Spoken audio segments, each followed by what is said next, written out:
Hi guys, welcome back to my channel. My name is Serah Muindi. I wear several hats, but on this particular video I will be wearing the hat of the Chevening scholar that I am.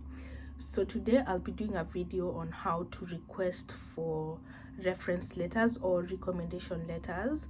This is particularly relevant for you if you're applying for the Chevening scholarship or have applied, or if you're looking for a career shift or a job shift and you want some tips on how to request for a letter. So I'll start with a story. So here's the story. When I was applying for Chevening, there's a requirement to apply and upload 2 recommendation letters. I talked to 2 people and requested them to be my references or referees, and I requested them to write the letters. So both of them are my friends actually, and we have also worked together professionally for quite some time, which of course should tell you the kind of people you should be asking for a reference letter from. It shouldn't just be anyone. Anyway, so I talked to the 2 of them, but one of them I sent both of them an email and I said, hey, could you please write for me a recommendation letter? I'm applying for this Chevening scholarship. One of them wrote the recommendation letter, the other one did not, and she had refused completely. So I called. She took quite some time, so after like 2-3 weeks I called her and just to find out what's happening, and and she said, Serah, I had decided I'm not writing for you this recommendation letter.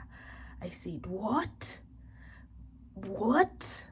And she said, yes, I had decided I'm not going to write for your recommendation letter. And I said, do you mind if I ask what the reason was? And she said, it's because you are very casual in the way that you are requesting for this recommendation letter. And for something so professional, you should be professional, and especially in academia. And she went ahead to give me some corrections on how to request for a letter, particularly one that is important to you or that at the time was important to me. So that experience is what informs some of the tips that I'm going to be sharing with you today. Eventually, I'll tell you whether she wrote the letter or not, but I think you can guess, right? Yeah. Anyway, so tip number one, make sure that you are formal when you're requesting for a letter, even if you're requesting from someone who is your friend or from someone who is close to you and knows you well. Be formal, number one. Number two, structure your email request in a formal manner. So that means write it the way you would write it to a stranger. So hello, so I'm currently applying for this particular role, in this case for the Chevening scholarship, and I would kindly request if you'd consider being one of my references or one of my referees. That should be how your email reads. You can include more information about what you're applying for, if it's a scholarship or if it's a new job, and what kind of role you're going to be taking up if you're applying for a new job. So write formal request, send it on email. If it's someone that you know physically in person, make sure that you're requesting in a formal way if you're going to ask for your recommendation as a phone call. They must first of all give you consent to be your referees. Then number two is have a document that shares or at least a thread that says this is the request for the email.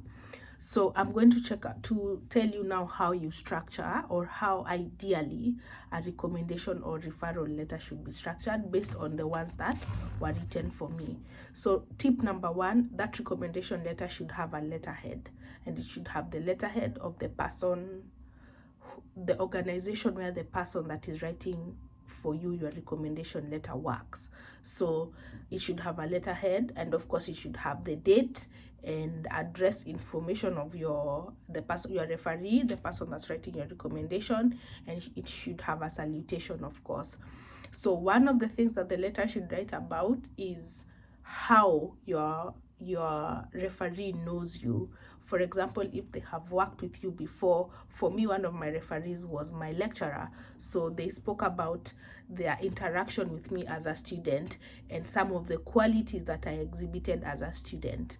Then number two, if it's not a relationship that began in, for example, university for me, and this relationship began at a career point, then your referee should mention that how they know you.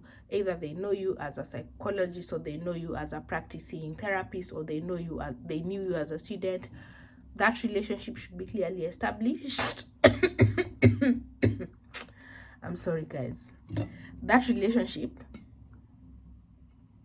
should be clearly established. Number 2, you should establish the skills. The letter should include the skills that you possess, and then of course should strongly recommend you for the application that you're making. So when it comes to skills, let me read for you a part of the line of what my recommender wrote. They said, as a student, she exhibited dexterity that was outstanding. As a fellow counselor, Serah is self-driven, passionate, and reliable with clients and fellow staff. She has designed and implemented several programs that have helped in creating mental health awareness as well as coping strategies among the youth. As a member of the Toastmasters Club, a club well known for the development of leadership and communication skills, Serah has been at the forefront of practicing the core values of respect, integrity, service, and excellence. I have no doubt that Serah has the competency and capacity to work through her master's program, through the scholarship within the stipulated time. I therefore strongly recommend her for the same. Should you want to get more information, I would be glad to provide it. And then they signed off. So this is just part of what my recommendation letter read. I'm hoping that just having done that, you now know how to request, you know how the recommendation letter should be structured, and that it should be formally done.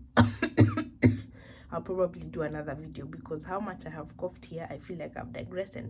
Anyway, you get the point? Good. If you have loved this video, leave a comment. If you have a question also about your references, how to go about it, leave a comment as well.